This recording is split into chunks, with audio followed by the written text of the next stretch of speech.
주님의 은혜가 함께 하시기를 축복합니다. 영적 면역력을 가지라. 오늘 설교는 그 사무엘 선지자의 마지막 설교입니다. 성경에 나오는 많은 믿음의 사람들이 오랫동안 사역을 감당하면서 되게 마지막에 하는 설교는 아주 그 강력한 그 임팩트가 있는 그런 능력 있는 설교를 이렇게 하는 것을 볼 수 있어요. 특별히 오늘 설교는 바울 사도의 마지막 그 사무엘 선지자의 마지막 설교입니다. 아주 매우 중요한 것을 우리에게 가르치고 있습니다. 오늘 본문을 통해서 몇 가지를 살피려고 합니다. 첫째, 말씀의 능력은 삶에서 나옵니다. 한번 따라하십시오. 말씀의 능력은 삶에서 나온다. 사무엘이 먼저 자신을 하나님의 기준에 세우는 모습을 볼 수 있어요. 자신이 설교하기 전에 사람들 앞에 너희 앞에 내 모습을 이제 검증받기 원한다, 이런 어떤 그 자세를 가지고 이렇게 자신을 세웁니다. 여기 보면 법적인 용어들이 등장해요. 내가 잘못한 게 있으면 증언해라. 그러면 내가 바꿀 거다, 내가 갚겠다, 이렇게 말하거든요. 1절부터 5절까지를 그냥 쭉 읽어보겠습니다. 사무엘이 온 이스라엘에게 이르되 보라, 너희가 내게 한 말을 내가 다 듣고 너희 위에 왕을 세웠더니 이제 왕이 너희 앞에 출입하느니라. 보라, 나는 늙어 머리가 휘어졌고 내 아들들도 너희와 함께 있느니라. 내가 어려서부터 오늘까지 너희 앞에 출입하였거니와 내가 여기 있나니 여호와 앞과 그의 기름 부음을 받은 자 앞에서 내게 대하여 증언하라. 이게 법적인 용어예요. 하나님 앞과 하나님을 기름 부음을 받은 사무엘 앞에서 나를 증언하라, 잘못한 게 있으면. 그러면서 내가 누구의 소를 빼앗았느냐, 내가 누구의 나귀를 빼앗았느냐, 누구를 속였느냐, 누구를 압제하였느냐, 내 눈을 흐리게 하는 뇌물을 누구의 손에서 받았느냐, 그리하였으면 내가 그것을 너희에게 갚으리라 하니 그들이 이르되 당신이 우리를 속이지 아니하였고 압제하지 아니하였고 누구의 손에서든지 아무것도 빼앗은 것이 없나이다 하니라. 사무엘이 백성에게 이르되 너희가 내 손에서 아무것도 찾아낸 것이 없음을 여호와께서 너희에게 대하여 증언하시며 그의 기름 부음을 받은 자도 오늘 증언하느니라 하니 그들이 이르되 그가 증언하시나이다 하니라. 사무엘의 일생, 그는 그의 일생 마지막까지 자신의 삶을 그렇게 말합니다. 떳떳하다. 나는 내가 잘못한 것 있으면 말해봐라. 나귀와 소는 농사를 짓는 사람들에게 아주 중요한 재산이지 않습니까? 그런데 나는 아무에게서도 그 재산이나 그것을 탈취한 적이 없다. 탈취한 적이 있으면 증언하라. 내가 갚겠다, 이렇게 말하죠. 또 그는 사사로서 재판관이었다고요. 재판을 하는 분으로서 이렇게 재판을 하는 사람이 뇌물을 받으면 안 되잖아요. 그래서 내가 뇌물을 받아가지고 내 눈을 이렇게 흐리게 한 적이 없다. 혹시 그런 거 본 적이 있으면 너희 나한테 말해봐라, 이렇게 말하죠. 참 철저하게 하나님 뜻대로 살려고 했던 사람이었어요. 사무엘은 선지자와 사사로서 한 점 부끄러움이 없는, 흠이 없는 사람. 죄가 없다는 말은 아닙니다. 죄가 없다는 말과 흠이 없다는 말은 좀 다르죠. 죄가 없다는 죄는요, 하나님의 기준에서 보기 때문에 자기가 아무리 깨끗하게 살았다 할지라도 하나님의 관점에서 보면 마음으로 품는 그러한 부분까지도 죄기 때문에 그거 좀 다른 말이에요. 그러나 그는 사람들이 볼 때 이렇게 흠이 없다, 이렇게 표현하고 있어요. 사실 이런 사람들이 오늘 얼마나 될까 우리가 생각해 볼 필요가 있어요. 요즘 총리 지명자 때문에 말이 많죠. 된다 안 된다. 하도 많이 총리 지명을 받고 이렇게 바뀐 적이 여러 번 있어가지고 말이죠. 그것 때문에 박근혜 대통령이 처음 이렇게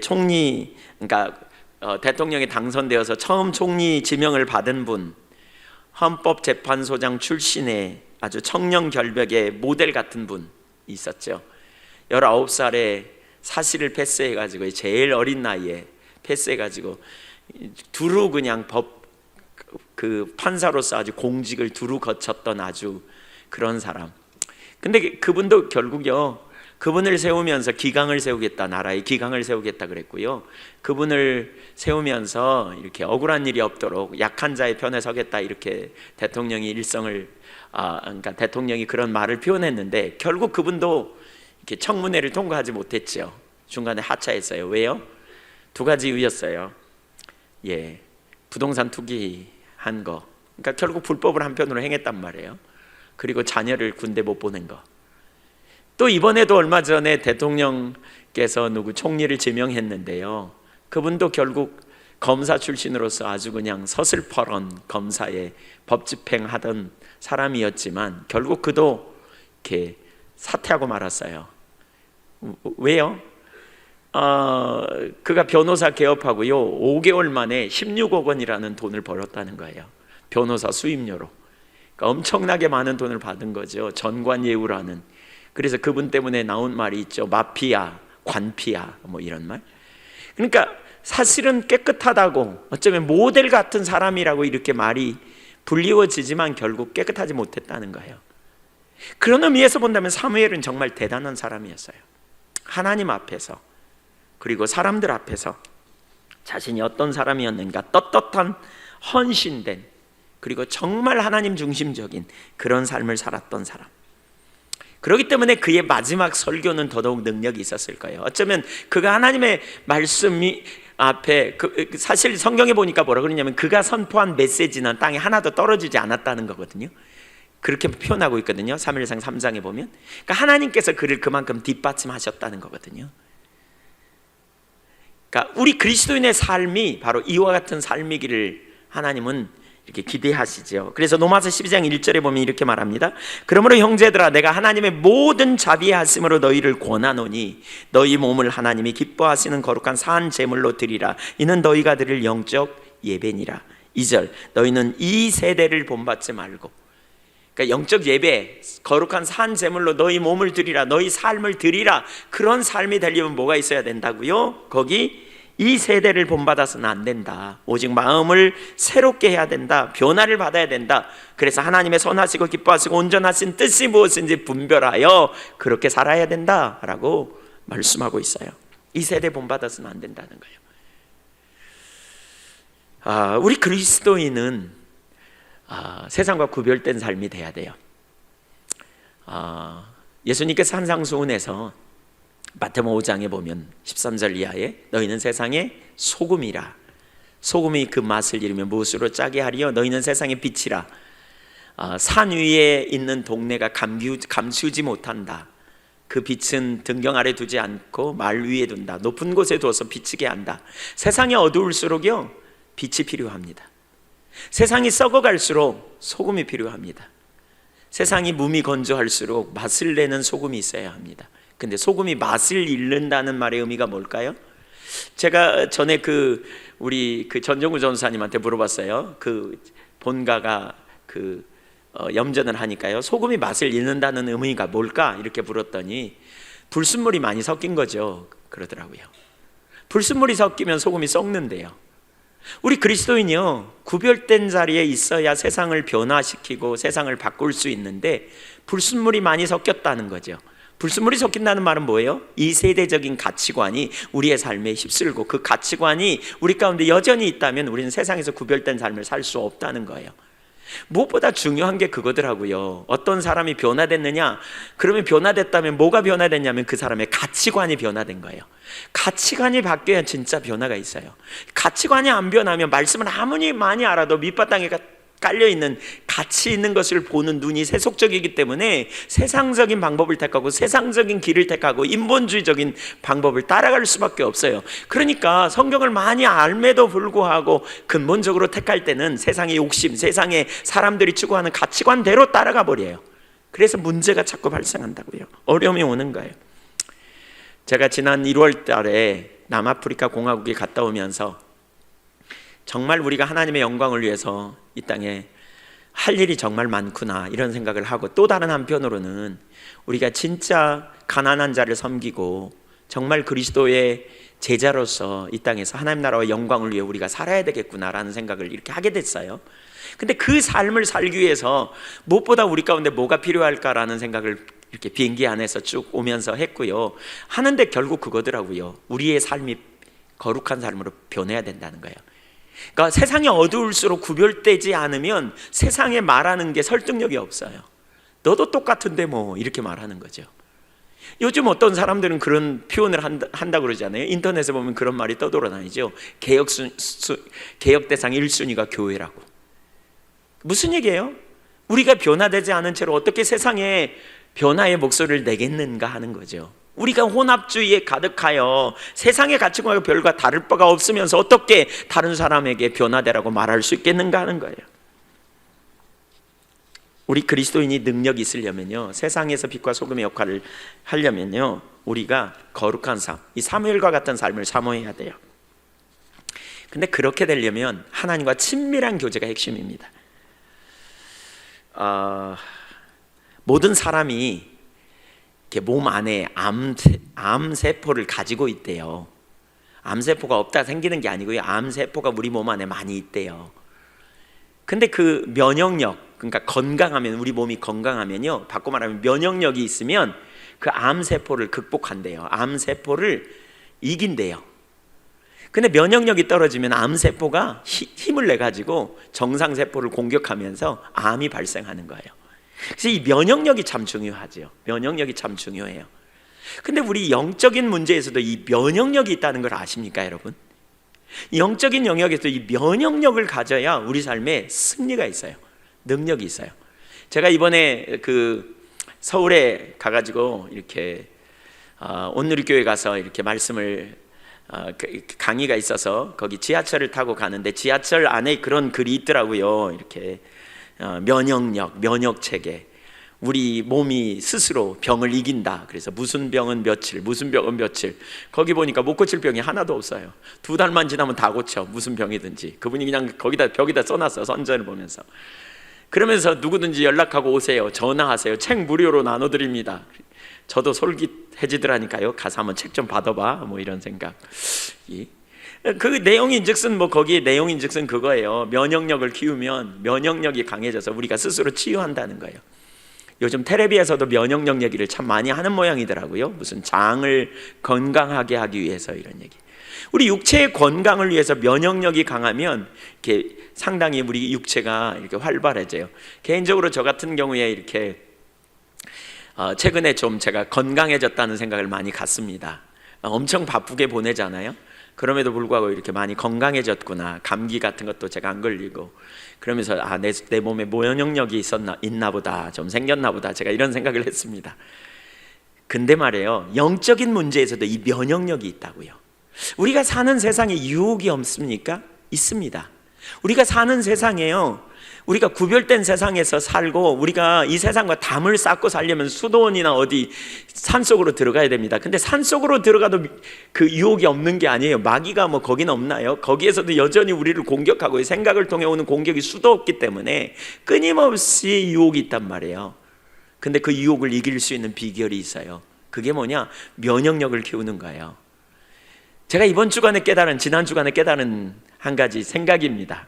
이거는 제가 저 자신이 요즘 너무너무 이렇게 사역이 많고 또 활동량이 많아지면서 분주해지잖아요. 지난 주일에도 주간에도 온누리교회에 가서 강의하고, 또 대구 가가지고 바로 강의하고, 또 집회 설교를 목요일 날 2번이나 하고, 그러다 보니까 또 문자가 와 있어요. 누가 돌아가셨다고. 그래가지고 꼭 가봐야 될 장소예요.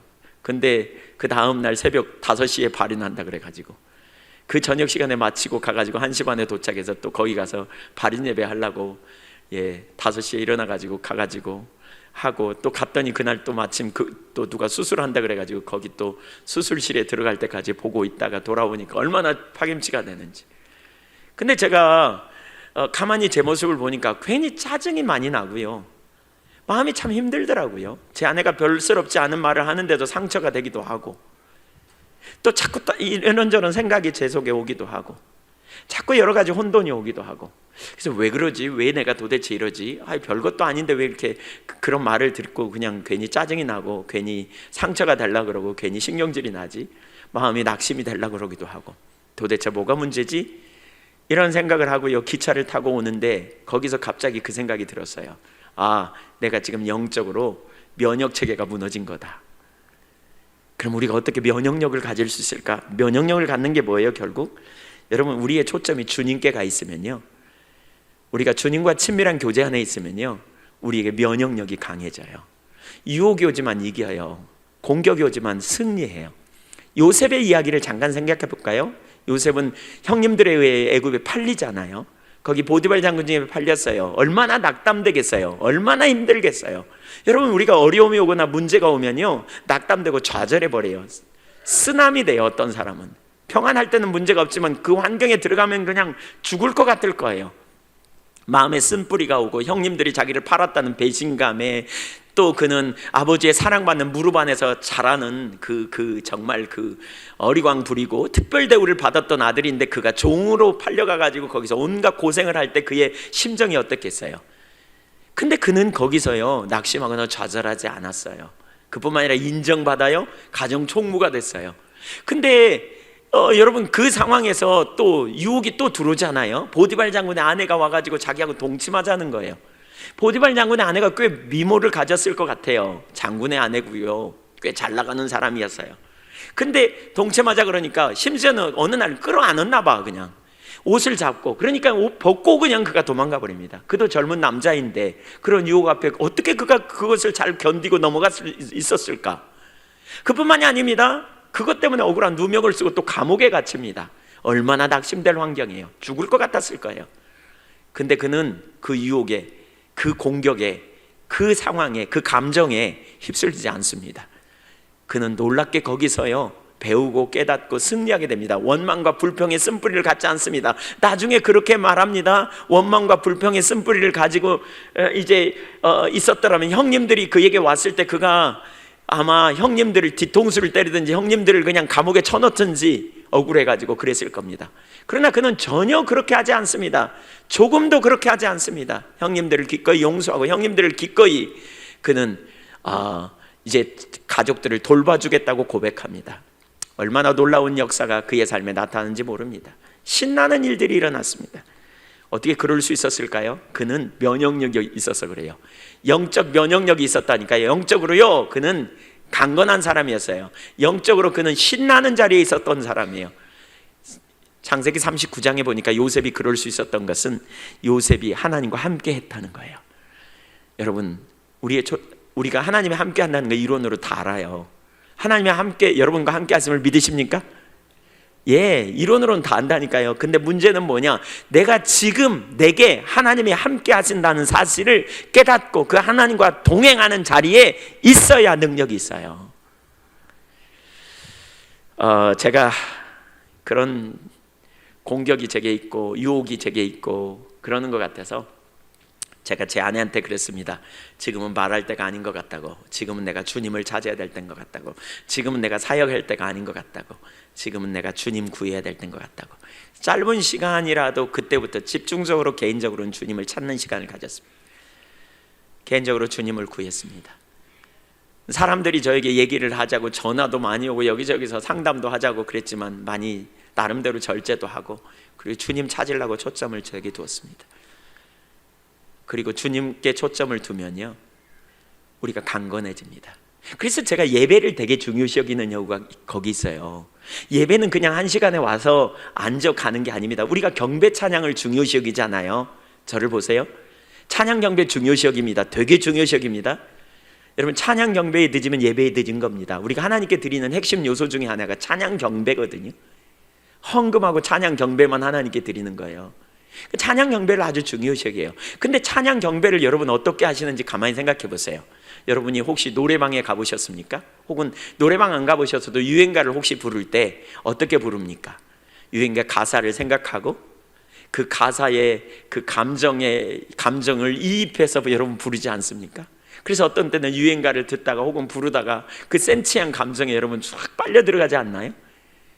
근데 여러분은 오늘 예배 드릴 때, 오늘 여러분 경배할 때, 찬양할 때 유행가 부르는 것 같이도 찬양을 못했을지도 몰라요.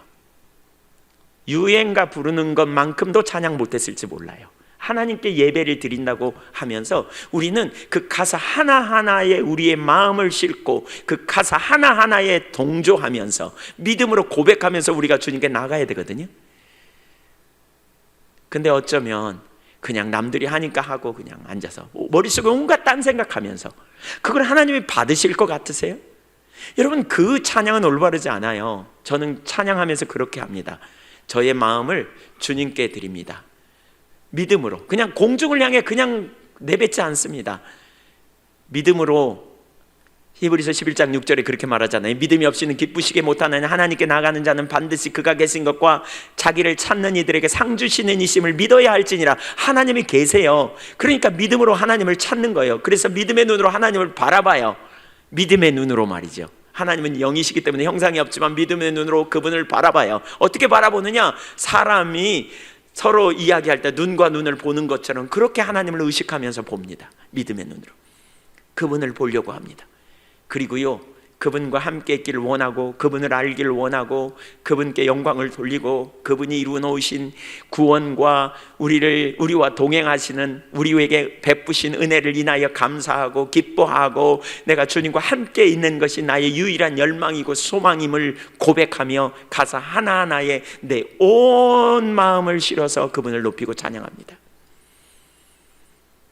그렇게 찬양하면요, 하나님께서 임재하십니다. 무슨 얘기냐? 하나님이 인식되어집니다. 하나님이 나와 함께 계심을 알게 돼요. 하나님이 지금 동행하심을 알게 돼요. 그 하나님은 신실하신 하나님의 능력의 하나님임을 알게 돼요.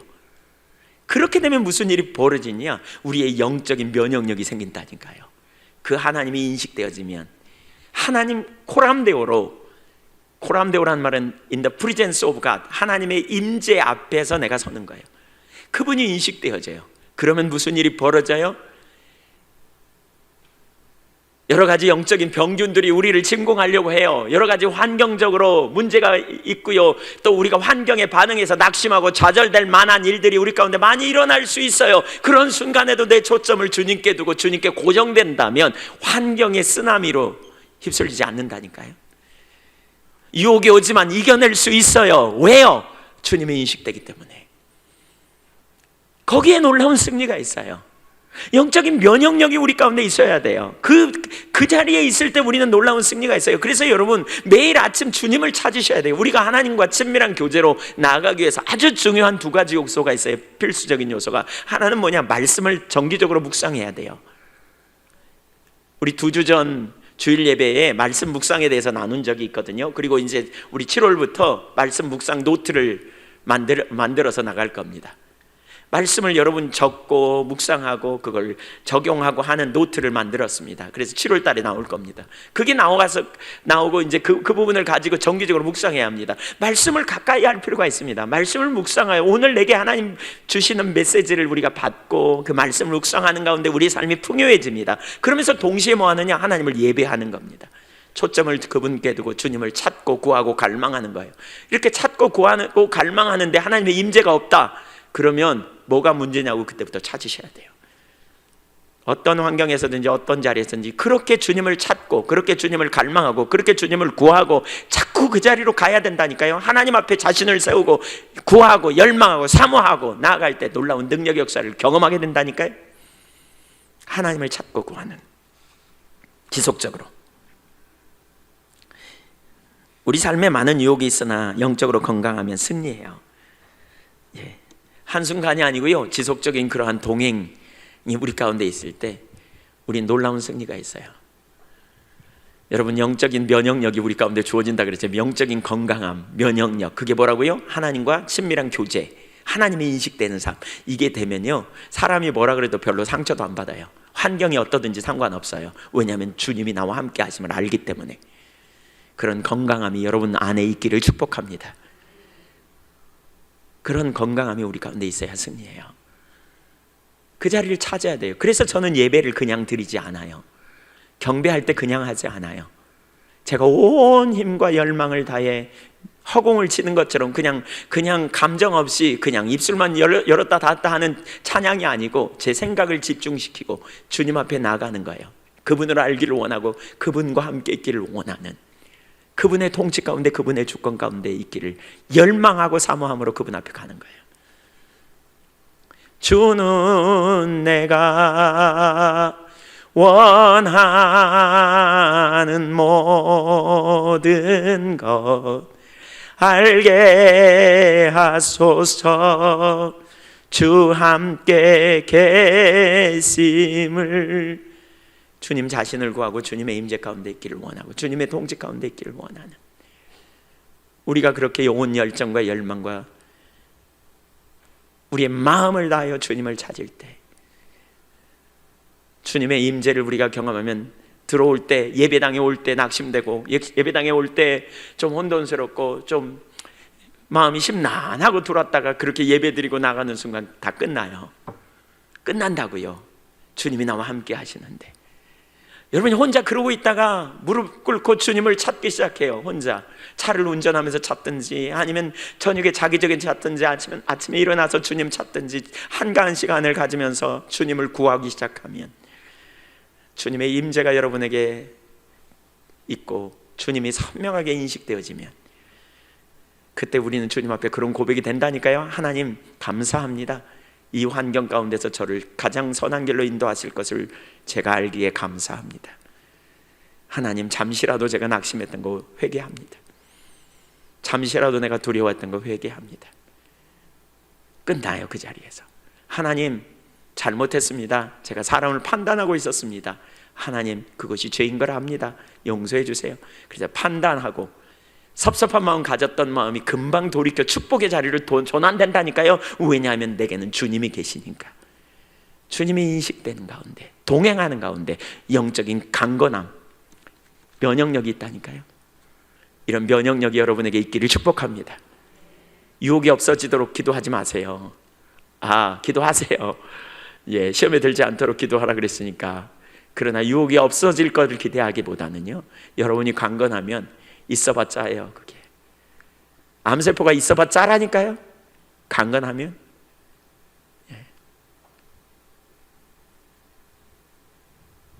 이번에 소천하신 목사님도 얼마나 건강하셨는지 몰라요. 91세신데. 근데 갑자기 폐렴이 오셔가지고 돌아가셨어요.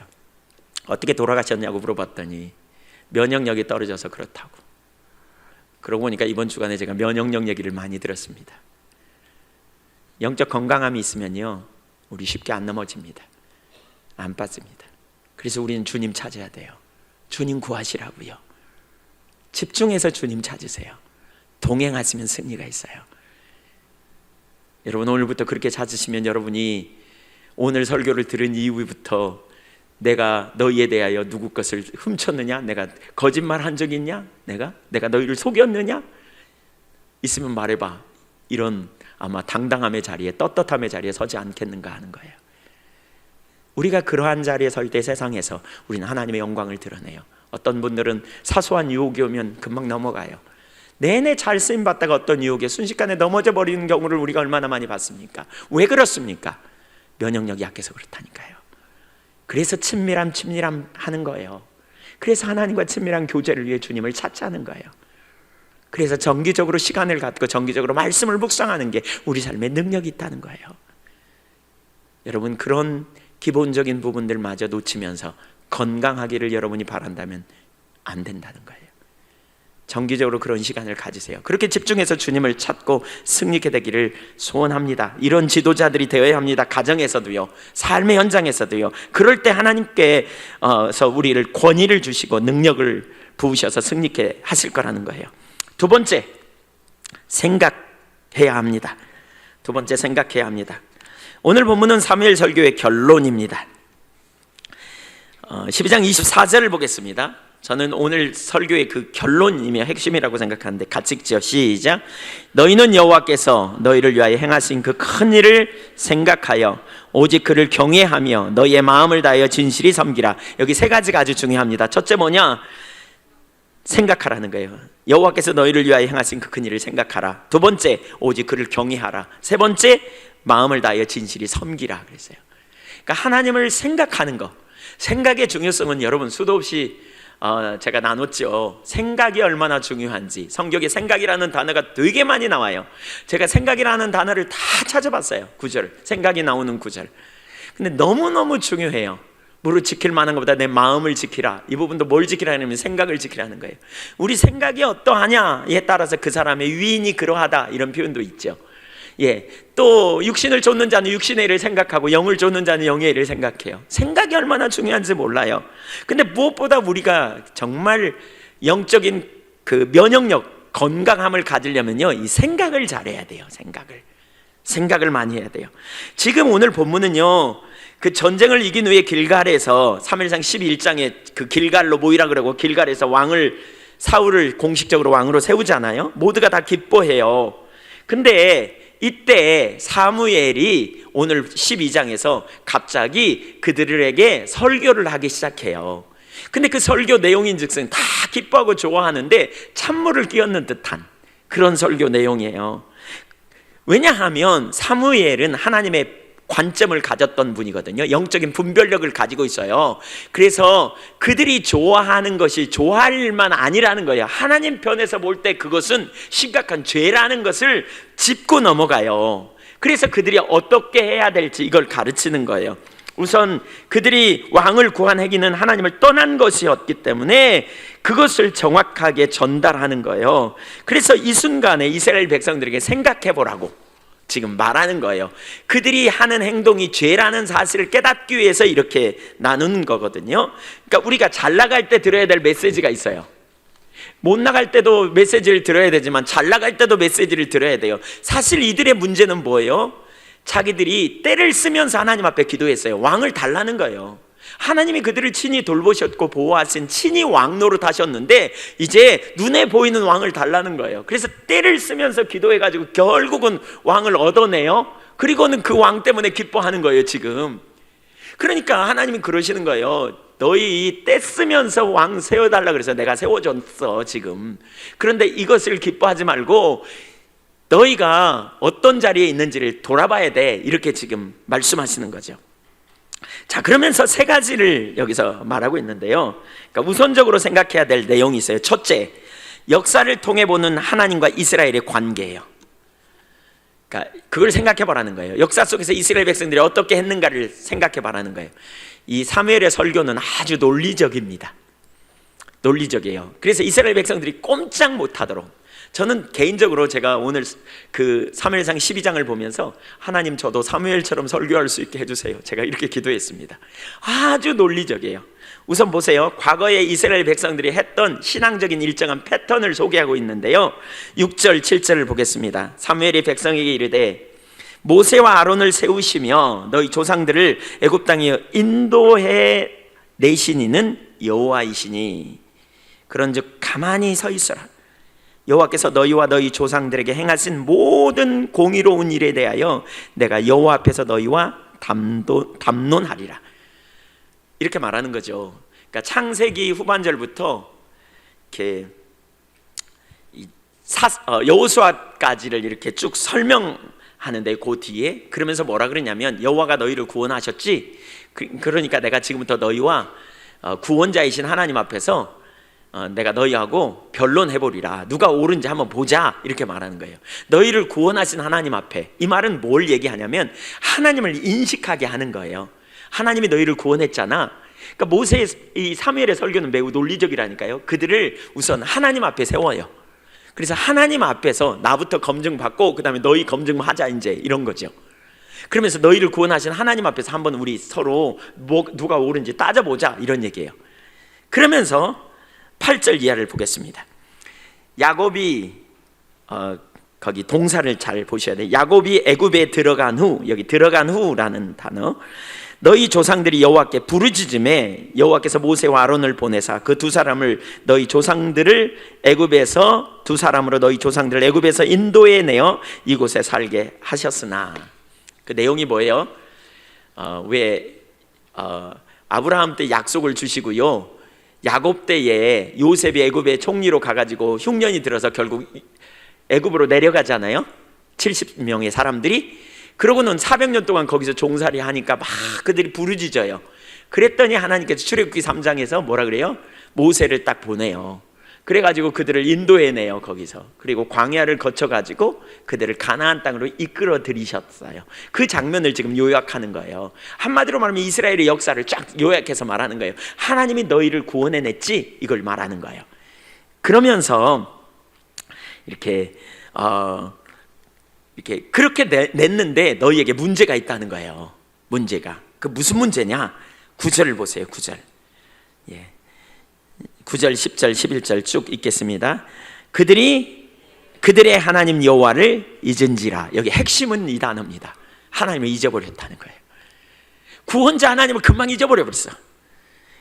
그 다음에 읽겠습니다. 여호와께서 그들을 하솔 군사령관 히스라의 손과 블레셋 사람들의 손과 모압 왕의 손에 넘기셨더니 그들이 너희를 침해. 자, 이게 무슨 일이 벌어졌어요? 하나님을 떠났어요. 그랬더니 하나님께서 그들을 징계하세요.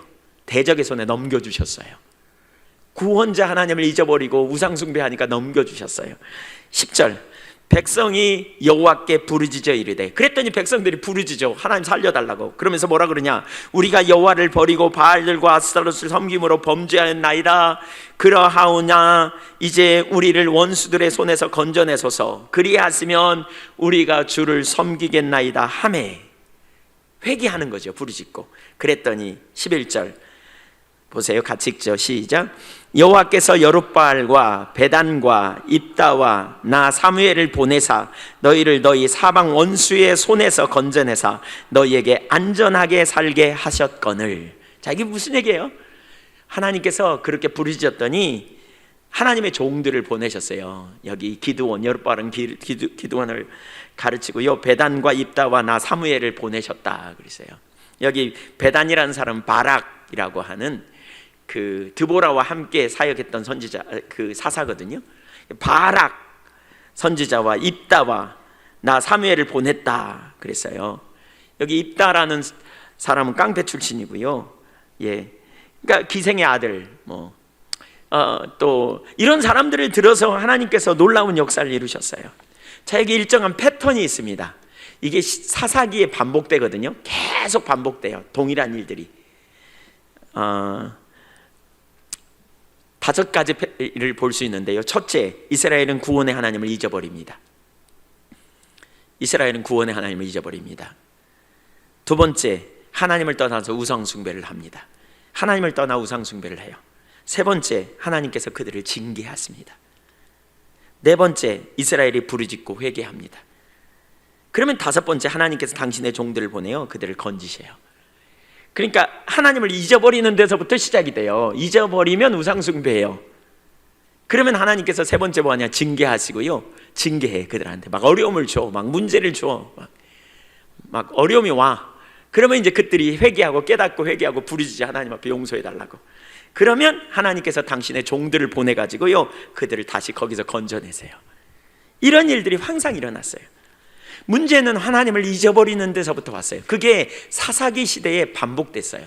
그래서 운니엘, 레우, 삼갈, 드보라, 기드온, 삼손 이렇게 쭉 14명의 사사가 나오는데 지금 14번이나 같은 패턴이에요. 사사기 2장 14절에 보면 여호수아 세대가 죽고 새로운 세대가 일어나면서 하나님이 행하셨던 놀라운 역사를 잊어버려요. 그러니까 고난을 겪고 어려움을 겪으면서 광야를 통과했던 세대는 절대로 하나님 안 잊어버려. 근데 새로운 세대가 등장하면서 평안하거든요. 문제 없거든요. 그러니까 하나님 잊어버려가지고 우상숭배해요. 그 당시 우상은 바알과 아세라, 풍산신이거든요. 그러니까 자기 목적, 자기 중심, 자기 잘 되는 거 뭐가 있다, 그러니까 그리 쏙 빨려가는 거죠. 그래가지고 우상숭배. 그랬더니 하나님께서 징계를 내려요.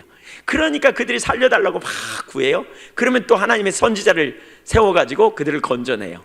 그러면 그들이 대개 사는 날 동안 안 떠나. 물론 안 떠날 때도 있지만 떠날 때도 있었어요. 그러면 이제 또 하나님께서 또 그들을 징계해요. 그러면 또 살려달라고 그래요.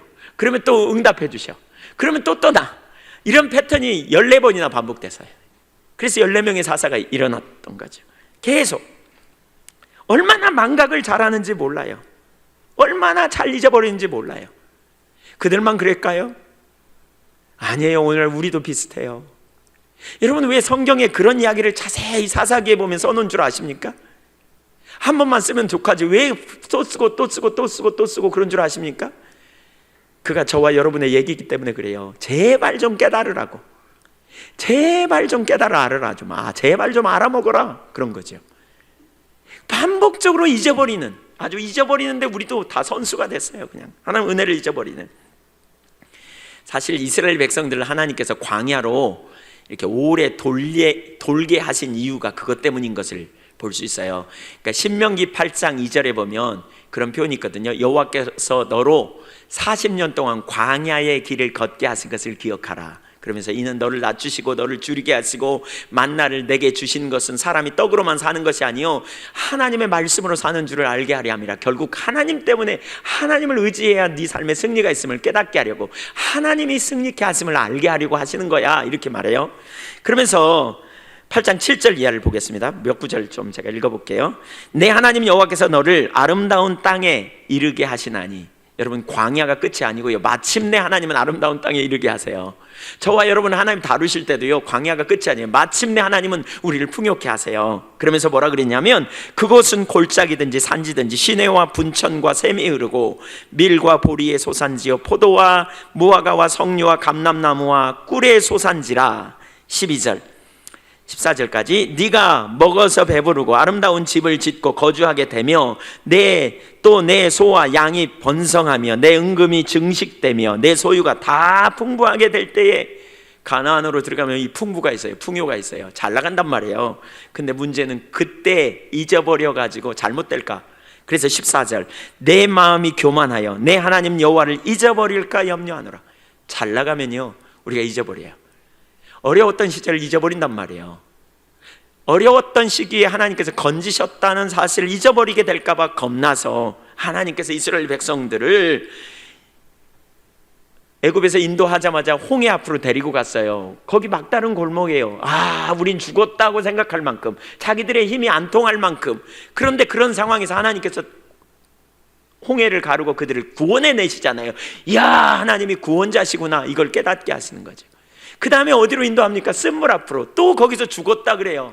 왜 하나님은 처방을 갖고 계신데 그 자리로 데리고 가냐고요? 교육시키려고요. 무슨 교육이요? 정말 하나님만 능력이야. 우리 안에 답이 없어. 근데 이스라엘 백성들이, 우리 지난 주간에 봤지만 시편 95편에 보니까 이스라엘 백성들은 답을 그렇게 하나님께서 가르치셨음에도 불구하고 못 배워가지고 계속 똑같은 짓을 했다는 거 아닙니까? 잊어버리고요. 하나님 어디 계시냐? 이렇게 시험했다는 거죠. 16장에 먹을 것 없는 환경에서 또 그들은 하나님의 능력으로 만나와 메추라기를 공급받잖아요. 그쯤 되면 얼마나 신나겠어요. 이야, 진짜 하나님 신난다. 근데 17장에 무리바 물가에서 그들은 하나님과 또 다퉜어. 시험했어요.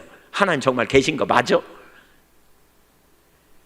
하나님 속이 뒤집어질 지경이에요. 하나님께서 아마 속이 뒤집어지실 거예요. 박박 썩으실 정도일 거예요. 너무너무 속상하셨어요. 그래서 그 세대를 40년 동안 근심하고 노하셨다고 말하고 있거든요. 그 세대 때문에. 그러면서 뭐라 그랬어요? 오라, 하나님이 우리를 구원하신 자 창조주니까 너희가 그를 돌보시는 양이니까 그분을 우리가 예배하고 경배하러 나가자. 너희가 오늘날 이 시대에 마음을 강팍해 하지 말라. 그러면서 그들의 예를 들어요. 그러니까 영적 면역력을 갖기 위해서 하나님과 친밀한 교제 안에 있어야 그런 문제를 만날 때 휩쓸리지 않는다는 거예요. 그래야 강력해요.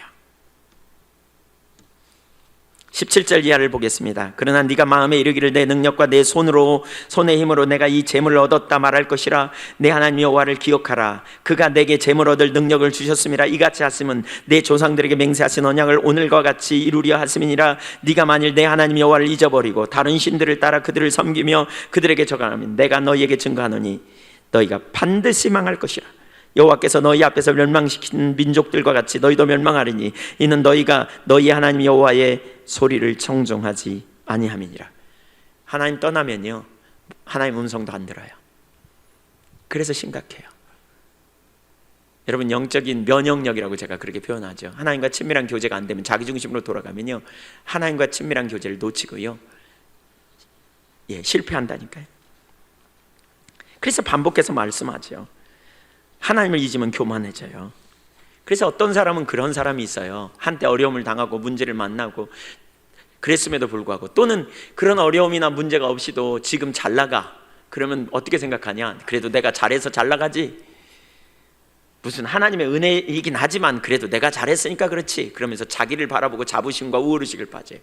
그렇게 되면 뭐예요? 하나님 안 찾아요. 그때부터. 아니람. 잘 나가니까. 그러다가 어려움과 위기가 오면요 뒤집어지는 거예요. 어떤 사람은 그런 은혜를 되게 많이 받았어. 근데 그럼에도 불구하고 인생에 어려움이 오면, 자기 예상대로 안 되면 그렇게 말해요. 내 기대감과 다르면 하나님은 나를 안 사랑하는 것 같아, 나를 돌보시지 않는 것 같아. 그래서 낙심되고 좌절해버려요. 그래서 혼돈해요. 그래서 실패해요. 우리가 절대로 놓쳐서는 안 될 게 있다니까요. 그게 뭐예요? 하나님께서 우리 가운데 베푸신 은혜를 놓쳐서는 안 돼요. 구원의 은혜. 그걸 생각하라는 거예요. 한마디로 잊지 말라는 거예요. 왜 하나님께서 여러분 광야로 그 백성을 걷게 하신 줄 아세요? 그리고 막다른 골목으로 인도하셔서 건지신 줄 아십니까? 하나님을 잊지 말라고 그렇게 하시는 거예요. 마침내 잘해줄 거예요. 마침내 풍부에 들어갈 건데 그 순간에 잊지 말라고 그 과정을 거치게 하는 거예요. 근데 시험이 올 때마다 그걸 그러니까 배우지 못하고 자라가니, 그렇게 못 배우니 그런 사람에게 나중에 잘해주면 어떻게 하겠어요? 자기가 잘해서 잘한 줄 알고요, 하나님의 은혜는커녕 하나님에 대해서 원망하거나 불평하거나 혹은 다른 사람을 판단하고 정죄하는 우월의식을 가지고 빠져 있을 가능성이 얼마나 높겠어요. 하나님 백성을 다루잖아요. 망각하면 우상 숭배를 하게 돼요. 자기중심으로 돌아가요. 그리고 그 결과로 결국 뭐예요? 하나님의 말씀에 순종하지 못하게 돼요. 그래서 징계가 있어요. 삶의 평안이 없고요, 안식이 없고요, 자유함이 없어요. 징계. 아까 하나님 떠나면 뭐 한다고요? 우리 마음으로 다른 걸 섬긴다니까요. 몸이 떠나는 게 아니에요. 마음이 떠나면 우리가 우상 숭배하게 돼 있어요. 마음으로부터 다른 것을 추구해요. 하나님이 우리의 유일한 목적이 아니라 다른 것을 우리 만족, 우리 기쁨으로 추구하게 돼요. 그래서 헨리 블랙가비 목사는 그의 책 하나님과 신선한 만남이라는 책에서 하나님의 백성이 하나님을 떠날 때 징계를 당한다. 헨리 블랙가비 목사가 그런 표현을 하거든요. 구약 시대에 이스라엘 백성들에게 하나님께서 선지자들을 통해 돌아오라는 말은 제도권으로 돌아오라는 말이 아니었다. 그러니까 예배당에 나와, 이 말이 아니었다는 거예요. 그럼 무슨 말이었느냐? 인격적인 주님과의 관계로 돌아오라는 말이었다는 거예요. 그들은 이미 제도권 안에 있었어요. 그러니까 우리가 예배당에 아무리 와 있어도요, 마음이 하나님을 떠나면 하나님 편에서 떠난 거예요. 근데 그들은 몰랐어요. 왜? 예배당에 와 있으니까, 제사를 드리니까, 그들은 열심을 내니까. 우리는 하나님 사랑하지, 우리가 뭐 하나님 떠났어. 그래서 선지자들을 통해 선포된 메시지도 그들은 안 받은 거예요. 다 무시해버리고. 우리는 이미 하나님 사랑하고 있는데 무슨 말을 하는 거야, 이렇게. 그래서 여호와께 돌아오라는 말을 들어도 못 들어요. 권면해도 무슨 말인지 몰라. 그러니까 그 다음에 하나님이 징계를 하세요. 징계를 통해서라도 어떻게 해요? 사랑하시기 때문에 징계하시고 돌이키라고, 돌아오라고. 그 징계의 내용을 헨리 블랙가비 목사님 제가 잠깐 읽을게요. 이분 책 132페이지에 보면 첫 번째는 죄를 깨닫게 하신다. 성령님은 우리에게 죄를 깨닫게 하시는 분이다. 죄를 깨닫게 된 건 사실 징계보다는 은혜죠. 잘못됐다는 걸 깨닫게 되는. 그러면 얼른 돌이키라는 사인이에요. 두 번째로는 우리의 기도가 막혀요. 기도가 응답되지 않아요. 하나님께서 기도를 듣지 않으세요. 이사야 59장 2절. 너희의 죄가 그러니까 그 기도가 막히게 돼. 기도를 이렇게 듣지 못하게 가로막는다는 거예요. 또 세 번째로는 더 이상 하나님께서 임재하지 않으래요. 임재를 거두세요. 아무리 찾아도 하나님이 임재하시지 않는 것 같다. 아까 제가 찬양 경배를 어떻게 하는지 제가 나눴잖아요. 제가 그렇게 하나님 찾아요. 저는 찬양 경배할 때도 그렇고 집에서도 혼자 기도할 때도 그렇고 제가 서재에 앉아서도 앉자마자 주님을 그렇게 찾아요. 근데 하나님 임재가 거쳐. 아무리 찾아도 하나님이 인식되지 않아. 이게 임재가 거친 겁니다, 여러분. 하나님이 인식되지 않아요. 나름대로 구해도 인식되지 않아. 찬양 경배하는 시간에 그냥 목소리를 크게 하라 그러더라. 그래서 그냥 악을 크게 쓰면서 온 힘을 다해 찬양을 하는데 목만 아파. 하나님이 인식되지 않아. 이게 징계의 사인 중에 하나라니까요. 여러분, 하나님이 인식될 때 우리 삶에 영적인 면역력이 생긴다 그러잖아요. 건강하다니까요, 하나님이 인식되면. 근데 임재가 거쳐 있어. 그러면 뭐가 문제냐고 여러분 찾으셔야 돼요. 요한계시록 2장 5절에 주님께서 뭐라 그랬어요? 내 촛대를 옮기리라 그러잖아요. 첫사랑에서 돌이키지 않으면, 첫사랑으로 돌아오지 않으면. 그렇죠? 그 다음에 네 번째로는 말씀의 기근을 보내십니다. 아모스 8장 11절 12절. 물이 없어 기갈이 아니라 말씀이 없어 기갈이다 그랬습니다. 말씀이 없어 기갈이라는 말은요, 성경에 없다는 말이 아닙니다. 설교를 안 듣는다는 말이 아닙니다. 무슨 문제는 뭐냐? 기갈이란 말은 들어도 깨달음이 없는 거예요. 읽어도 깨달음이 안 와 내게. 성경 읽는데 그냥 지식으로는 들릴지 모르지만 깨달음이 안 와. 부딪히지가 않아. 설교를 들어도 하나도 안 부딪혀 그냥 내게. 좀 심각한 거 같긴 한데 무슨 말인지 모르겠다 그러고 그냥 말아요. 야, 이대로는 안 될 것 같긴 한데 내 마음에는 그렇게 안 와닿아. 설교를 들으니까 상당히 큰 소리를 얘기하고 상당히 심각하게 얘기하는데 나도 거기 속하긴 한 것 같은데 내가 돌이켜야 되겠다는 마음으로는 안 와요. 이게 무슨 얘기예요? 들어도 듣지 못하는 거예요. 이게 기갈이에요. 말씀의 기갈. 깨달음이 없어요. 비춰짐이 없어요. 부딪히지 않아요. 성경을 읽어도 그냥 이 지식적으로 읽거나 아니면 성경 맞아도 무슨 말인지 들어오지도 않아. 이게 기갈입니다. 여러분, 이게 징계입니다. 예. 말씀이 안 들리면 여러분 징계입니다. 하나님 징계 중에 하나입니다. 그 다음에 다섯 번째로 보호의 울타리가 거칩니다. 이사야 5장 5절. 하나님께서 보호막을 걷어서 이스라엘 백성들이 포도원을 이렇게 거쳐가지고 노루가 와서 다 짓밟도록 그냥 허락하신다는 거예요. 하나님의 백성들에게 하나님께서 함께 하실 때 그 스가랴 2장 4절인가요? 보면 내가 너희의 불성곽이 되겠다 이렇게 표현하고 있거든요. 하나님께서 친히 이스라엘 백성들의 불성곽이 되어서 보호해 주시겠다는 거예요. 그래서 어떤 때는 사실 하나님의 은혜가 우리 가운데 함께 할 때 그러잖아요. 우리가 실수해서 무슨 일을, 근데 하나님은 은혜로 어떤 때는 그 일이 넘어가는 거예요. 넘어가는 게 은혜로 그냥 실수했음에도 불구하고 쌈에서 넘어가요. 근데 보호막이 거치면 무슨 일이 있어요? 공격이 사정없이 와요. 사건 사고가 막 터져요. 문제가 막 생겨요. 내가 잘못한 일이 그대로 드러나 버려. 내가 한 가지 사소한 실수를 했는데 그것의 대가가 너무 커. 막. 왜요? 보호막이 거쳐서 그래요. 문제가 생긴 거죠. 이제 이건 작은 문제가 아닌 거죠. 그 다음에 여섯 번째로는 죄의 결과를 충분히 담당케 하시는 거예요.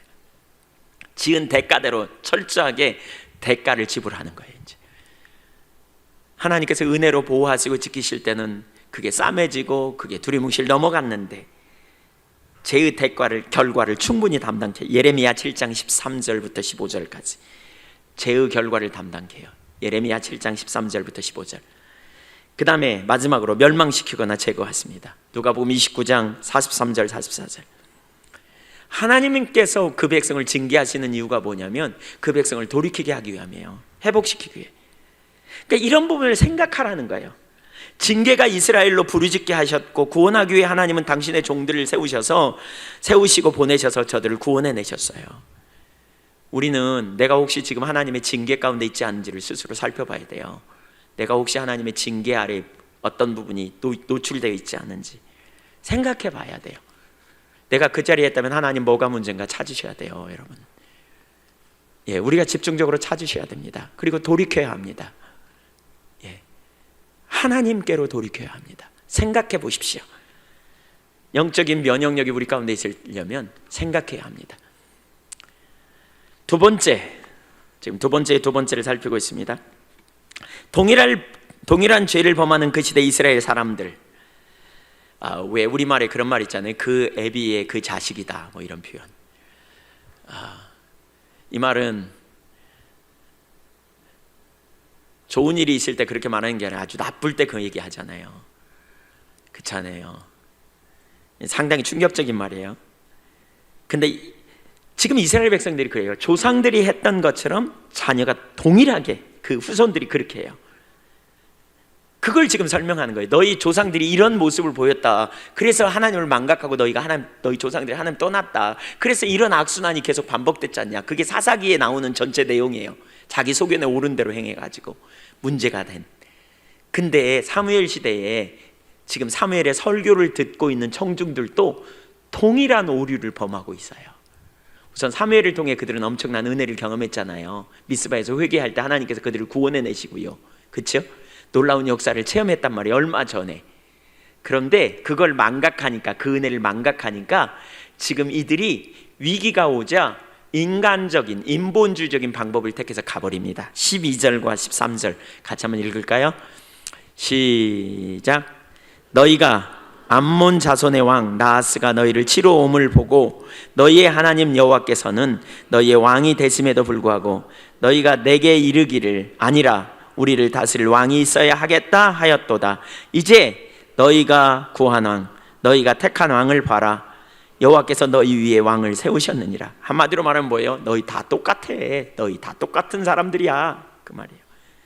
문제가 오니까, 어려움이 오니까 하나님의 구원의 은혜, 하나님이 너희의 왕이라고 입술로는 말을 쓸지 모르지만 어려움이 오니까 눈에 보이는 왕, 자기들을 구원할 왕, 하나님이 왕이셨는데 구원자셨는데 그걸 잊어버리고 눈에 보이는 왕을 너희가 추구하고 나가지 않냐, 이렇게 지금 말하고 있어요. 봐라, 너희가 그때 쓰는 기도해가지고 결국 왕을 세워줬어. 여기 왕이 있지 않냐? 너희 구약의 그 이스라엘 백성들이 한 것처럼, 사사기 시대 한 것처럼 너희가 지금 똑같은 짓을 했다? 이렇게 지금 들이대는 거예요. 똑같은 짓을 너희가 하고 있지 않냐 지금.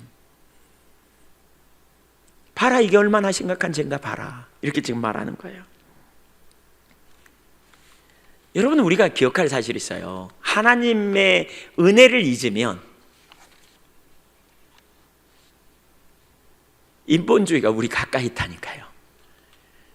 저는 이번에 설교 준비하면서도 왜 이 부분이 계속 나오지, 이거 8장 이하에서부터 계속 나와요. 지금 제가 설교를, 이런 비슷한 설교를 계속 하고 있어요.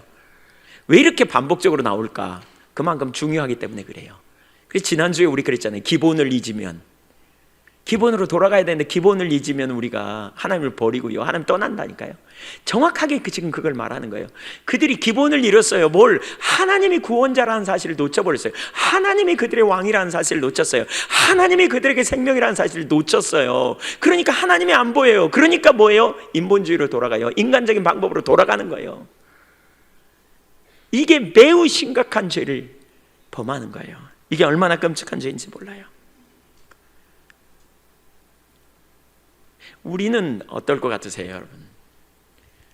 암몬 사람 나하스가 쳐들어오니까 그들이 두려워가지고 어떻게 이것을 해결할까?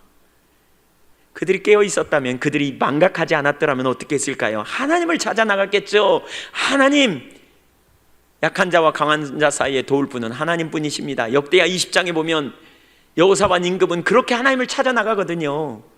모든 사람들이 모여서 하나님 앞에 은혜를 구하고 우리가 어떻게 해야 될지, 그때 너희가 싸울 것이 없다, 이 전쟁은 여호와께 속한 것이다, 하나님께서 그렇게 말하면서 성가대를 앞세워서 내려가라, 그러면 너희가 승리할 거다. 그랬더니 진짜 앞에 찬양대를 앞세워가지고 내려가잖아요. 그랬더니 그냥 자기들끼리 싸워가지고 그냥 놀라운 승리를 이루잖아요. 정말 하나님을 안다면 위기의 순간 우리는 인본주의적인 방법을 안 택할 거라는 거예요. 정말 하나님을 안다면. 하나님은 당신의 백성들이 하나님만 의지하기 원하세요. 그리고요, 우리가 하나님을 의지할 때 하나님께서 구원하심으로 영광을, 당신의 영광을 열방 가운데 드러내기 원하세요. 그래서 우리가 하나님 아닌 다른 것을 의지하는 걸 원치 않으세요. 그 무엇도 하나님을 대신하는 걸 원치 않는다니까요. 시편 50편 15절을 한번 보실래요?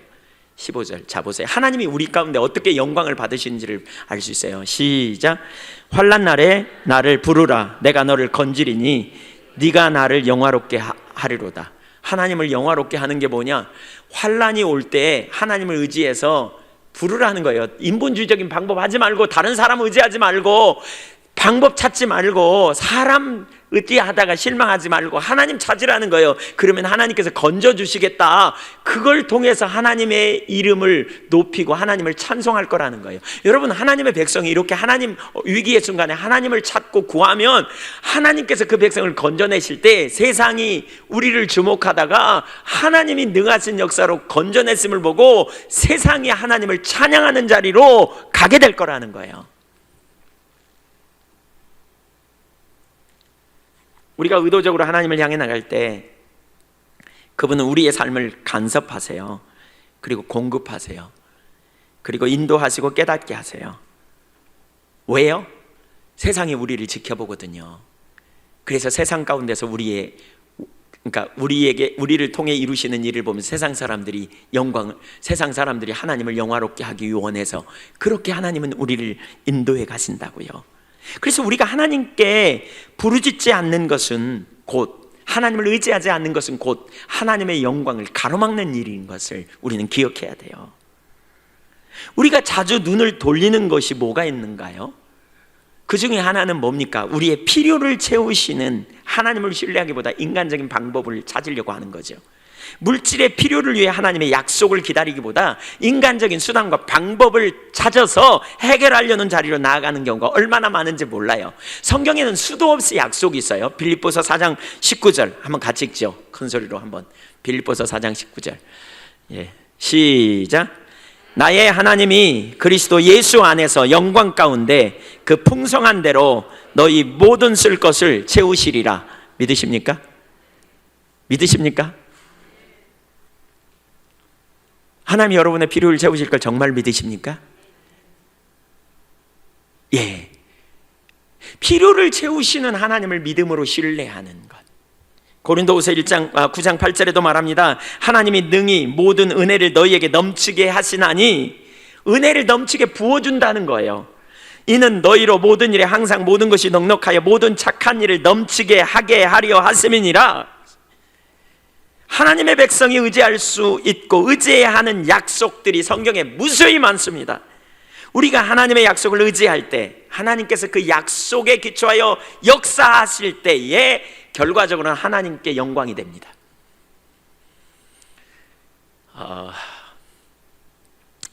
제가 이 부분을 깨달았어요. 이 영역을. 그러니까 개인적으로 저는 하나님께서 저의 필요를 채워주시는 걸 참 개인적으로 정말 많이 경험했거든요. 저의 필요를 채워주는 것. 그 가운데 가장 쉬웠던 것이, 제가 볼 때 하나님 쫓아가면서 필요를 채워주는 것 중에 가장 쉬웠던 것 중에 하나가 물질적인 필요였던 것 같아요.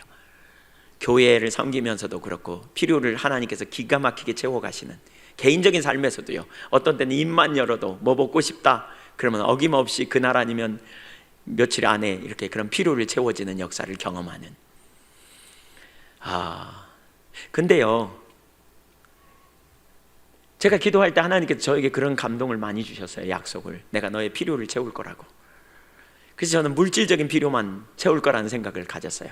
근데 어느 날부터 제가 깨달아진 바가, 물질적인 필요만이 아니구나.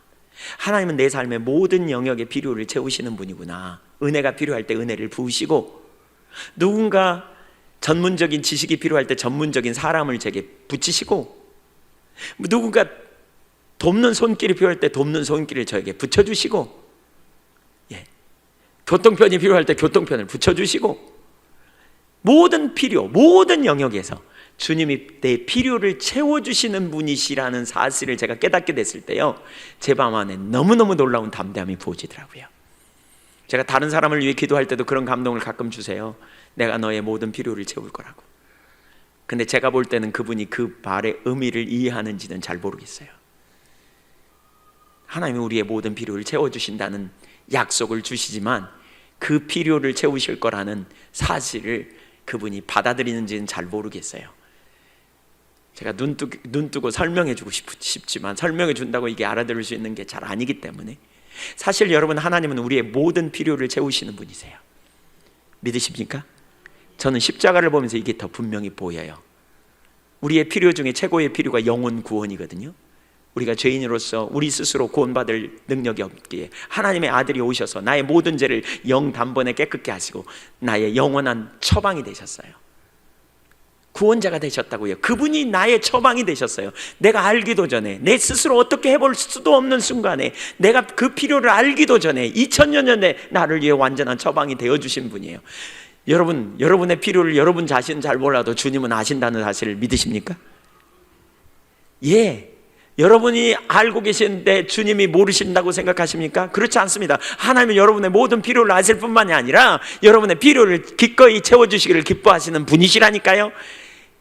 홍해를 나올 때 하나님께서 홍해를 가를 능력이 있을 뿐만 아니라 그들의 홍해를 갈라주시며 그들의 필요를 채워주셨고요, 쓴물 앞에서 단물로 바꿔주시면서 필요를 채워주셨고요, 만나와 메추라기를 내리셔서 그들의 필요를 채워주셨고요, 반석에서 물을 내셔서 그들의 필요를 채워주셨어요.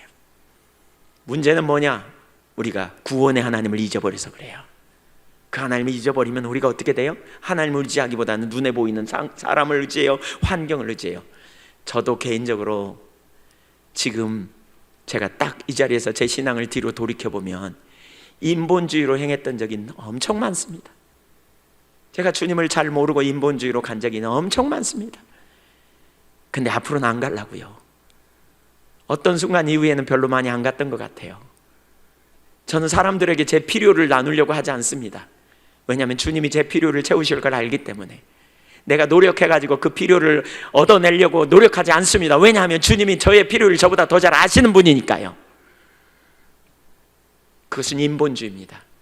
우리가 왜 인본주의를 자꾸 택합니까? 우리가 왜 자꾸 눈에 보이는 환경을 의지하고 눈에 보이는 사람을 의지하고 그러다가 실망하고 그러다가 낙심하고 좌절하고 우리가 왜 그 자리에 자꾸 돌아갑니까? 하나님이 구원의 하나님이고 그분 안에 모든 처방이 있다는 사실이 안 보여서 그렇습니다. 그래서 오늘 사무엘은 그렇게 말하는 겁니다. 사무엘 선지자를 통해서 주님이 우리에게 주시는 겁니다. 생각해봐라고, 생각해봐라고, 기억하라고 하나님 행하셨는데 잊어버리지 말라고. 너희를 그 홍해에서 건져내신 하나님, 광야에서 만나와 메추를 하기를 먹이신 하나님을 생각해보라고. 400년 동안 종살이한 그 땅에서 너희를 건져내신 하나님을 생각해보라고. 너희가 죄와 사단과 사망의 종로로 탄 삶에서 건져내신, 너희의 필요를 채우기에 십자가에서 물과 피를 쏟으시고 죽으신 그 하나님을 기억해보라고. 그 주님을 기억해보라고, 생각해보라고. 그 주님을 바라본다면 우리가 주님을 의지하는 것이 얼마나 놀라운 일인가. 요한복음 14장 13절 14절을 한번 보겠습니다. 요한복음 14장 13절 14절 읽겠습니다. 같이 시작. 너희가 내 이름으로 무엇을 구하든지 내가 행하리니 이는 아버지로 하여금 아들로 말미암아 영광을 받으시게 하려 함이라. 여러분, 우리가요 하나님께 구하면 하나님께서 응답하셔요. 그 결과로 뭐냐? 하나님이 영광 받으세요. 아멘. 그러니까 우리가 하나님 의지 안 하면요 하나님 영광을 가로막는 거라니까요. 우리가 왜 하나님 의지 안 해요? 하나님이 우리의 구원자라는 사실을 놓쳐서 그래요. 그분이 능력이 하나님이라는 사실을 놓쳐서 그래요. 필요할 때 나에게 필요를 채워주시는 분임을 놓쳐서 그래요. 감당할 시험밖에 너에게 당한 일이 없다. 시험 당할 쯤에 피할 길을 주신다. 그분이 우리의 처방이라니까요. 피할 길이 처방이에요. 처방을 주시는 분이다. 이걸 놓쳐서 그래요. 몰라요. 그래서 너희가 내 이름으로 구하든지 14절에 보면 내 이름으로 무엇이든지 내게 구하면 내가 행하리라. 그래서 예수님은 우리에게 기도를 응답을 하시겠다는 거예요. 필요를 채우시겠다는 거예요. 도우시겠다는 거예요. 가만히 생각해 보세요. 그리고 문제가 있으면 기도하세요. 어려움이 있으면 기도하세요. 구하세요. 주님의 이름으로요. 낙심하지 말고 좌절하지 말고 믿음으로 구하자고요. 믿음의 기도는 강력한 능력이 있어요. 저와 여러분이 더 그 자리에 가기를 간절히 소원합니다. 모든 영역에서 필요를 채우시는 분, 그분은 신실하십니다. 우리가 그 주님을 생각하면 영적으로 우리는 놀라운 승리를 누리게 됩니다. 제가 시간이 없어서 띄우고 마지막 한 부분만 살피겠습니다. 24절에 보면 또 한 구절 이런 부분이 있어요. 그러니까 경외하고 그만 섬기라. 그래서 경외하고 그만 섬기라. 예.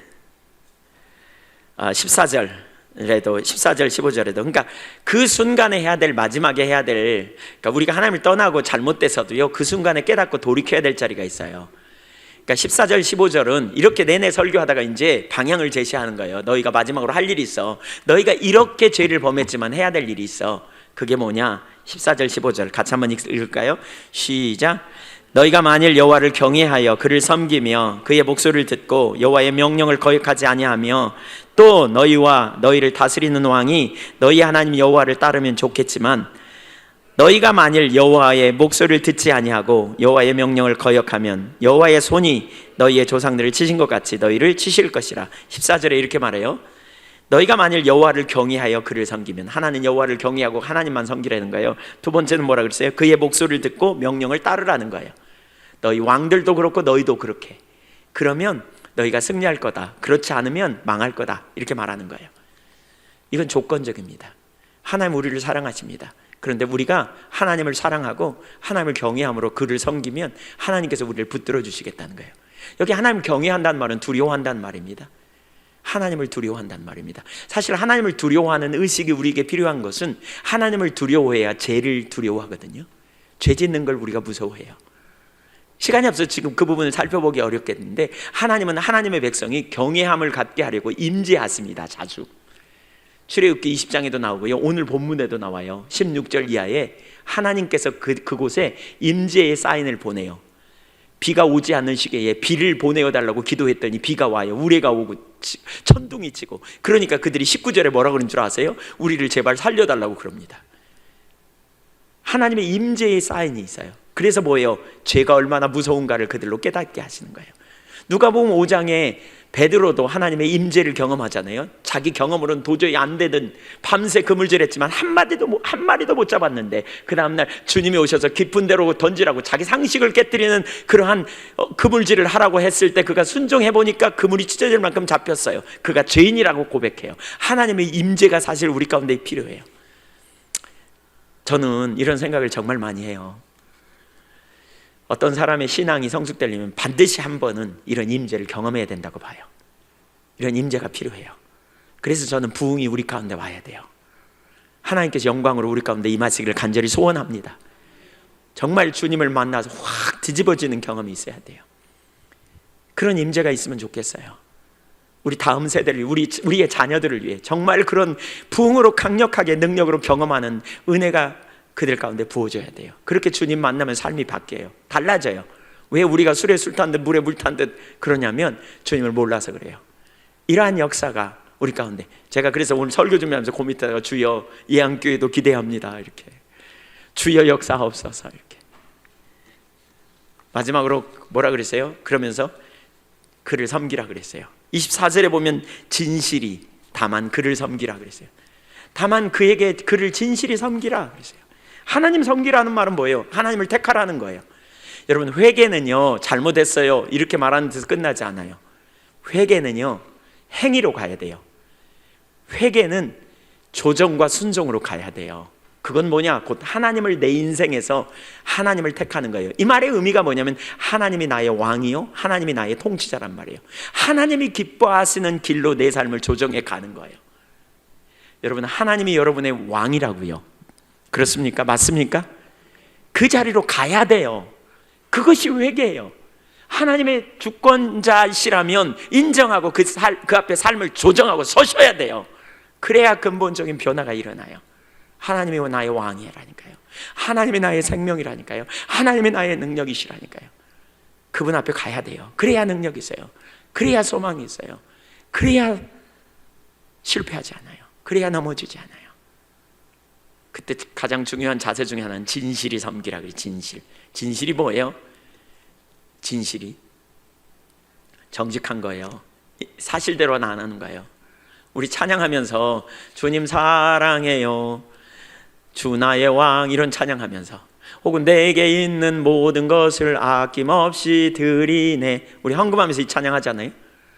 근데 입술로는 그렇게 말하면서 속으로는 아이고 1,000원짜리 어디 갔나 이렇게 찾는 거죠. 지갑에서 아낌없이 드린다고 입술로는 말할지 모르지만 그건 진실한 게 아니죠. 그러니까 무슨 얘기예요? 찬양하는 것도 그 고백 그대로 인격체신 그분 앞에서 찬양하는 거예요. 나눠지지 않는 한 마음으로 전심으로 주님을 찬양하는, 그분을 찾는, 그분을 구하는.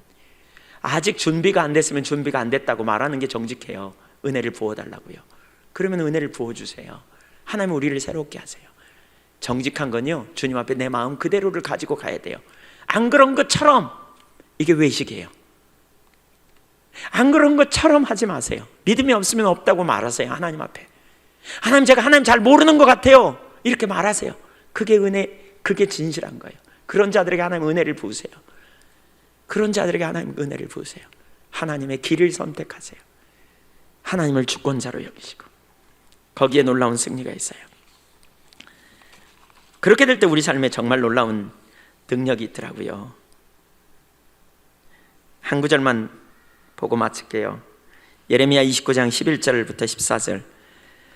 여호와의 말씀이니라, 너희를 향한 나의 생각을 내가 아나니 평안이요 재앙이 아니니라, 너희에게 미래와 희망을 주는 것이니라.